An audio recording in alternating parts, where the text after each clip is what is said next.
Chers amis, je tenais à vous souhaiter un très chaleureux Shabbat Shalom de Yerushalayim, Ira Kodesh, la ville sainte. Notre parasha, Parashat Chaye Sarah. D'abord le décès et l'enterrement de Sarah et Menou, et ensuite le plus grand chidour de l'histoire, celui de la femme de Yitzhak, Rivka, par Eliezer, le serviteur d'Abraham. Le Chazon Ish a dit que d'habitude on ne voit pas les voies d'action de Dieu dans le monde. Mais en ce qui concerne les Shidduchim, on le voit clairement. On voit très bien comment Dieu agit pour que un se marie avec l'autre.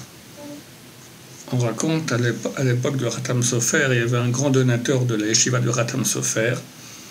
Ce donateur lui a demandé qu'il lui propose un bon garçon pour sa fille. On était proche de la fin d'année. À la fin de l'année, le Khatam Sofer donne une lettre à un des bons garçons de la yeshiva. Il lui dit, donne cette lettre à ce donateur. Ce garçon était occupé. Alors il a demandé à un de ses copains, tu vas là-bas dans ce quartier où il y a ce donateur qui habite, tiens, transmets-lui s'il te plaît cette lettre de la part du Rosh Yeshiva. En fait, dans cette lettre, qu'est-ce qui a été écrit? Il était écrit que le Khatam Sofer dit au donateur, la personne qui vous amènera cette lettre, c'est lui que je pense qui serait le plus correspondant à votre fille.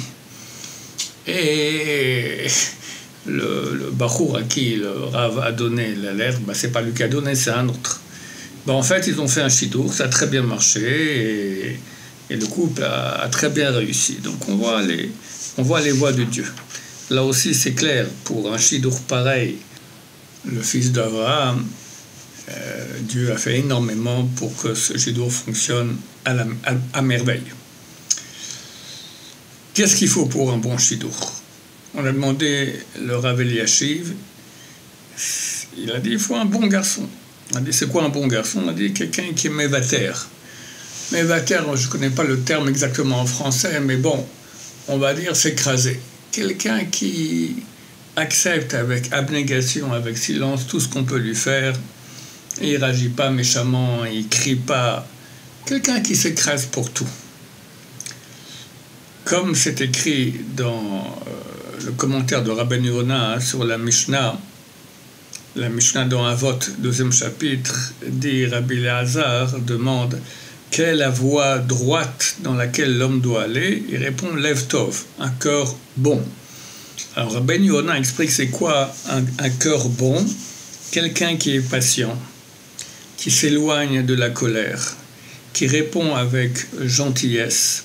Et même si on le fait une chose qui est mauvaise, il accepte et ne répond pas avec méchanceté.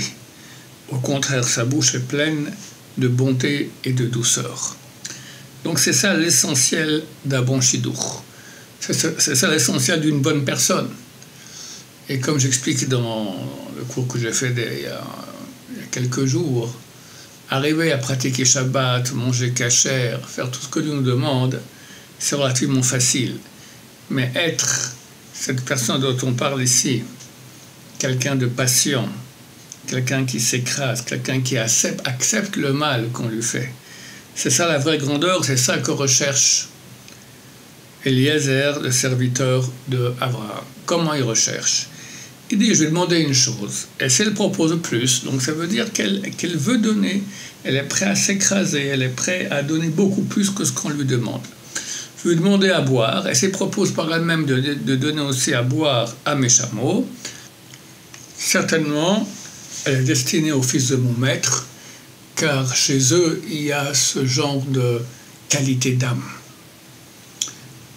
Deuxième raison pour laquelle il agit ainsi, comme ça explique le roi Achem HaKadosh, qu'il avait peur que lorsqu'ils sauront qu'il vient de la part d'Abraham Avinu, ils vont lui donner une servante à eux, disant que c'est leur fille, alors qu'elle ne fait pas partie du tout de la descendance de la famille d'Abraham. Le père de Rivka, Bethuel, était le fils de Nahor, le frère de Abraham Avinu. Donc il fallait qu'elle ait ce comportement qui est adéquat à cette famille. Et il savait que s'il demandait de l'eau, elle proposait des chameaux, certainement elle venait de cette famille-là. Et effectivement, à chaque étape, elle a fait plus que ce qu'il lui a demandé.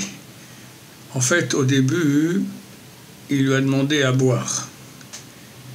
Et après, au moment de boire, il lui a pas dit, comme il a dit auparavant, acheter, je boirai, il a dit agmi ini.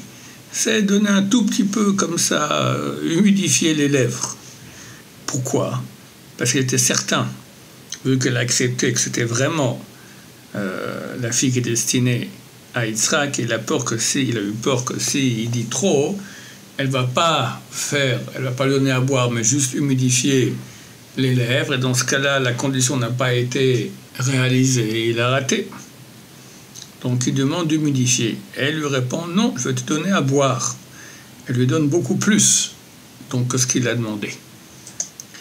En plus, normalement, elle aurait dû lui donner l'amphore et il se sert. Eh bien non, c'est elle qui tient l'amphore, elle le sert. Et encore, quand l'amphore est proche de ses lèvres, c'est pas lui qui doit rapprocher ses lèvres vers l'amphore, mais c'est elle qui rapproche l'amphore de ses lèvres. Donc un don absolu. Et la femme, après qu'il ait bu, elle propose aussi de donner à boire au chameau. Pourquoi elle n'a pas proposé tout au début? Racham Akadosh, il dit, parce que si elle avait proposé au début, alors lui, il aurait bu moins que ce qu'il voulait, se disant, la pauvre, elle a encore du travail, je ne vais pas passer des heures à boire. Donc elle n'a rien dit. Et donc il peut passer des heures à boire, et après seulement il lui dit, ok, maintenant que tu as fini, tu as bu comme tu voulais, comme il fallait, tranquillement, je vais donner à boire à tes chameaux.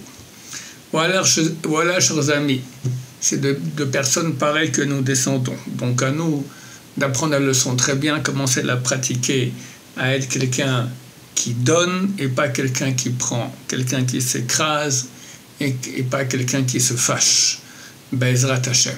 Je vous souhaite à tous un Shabbat plein de joie, plein de dons, plein de présences divines dans vos maisons. Amen va Amen. Kol Tousela.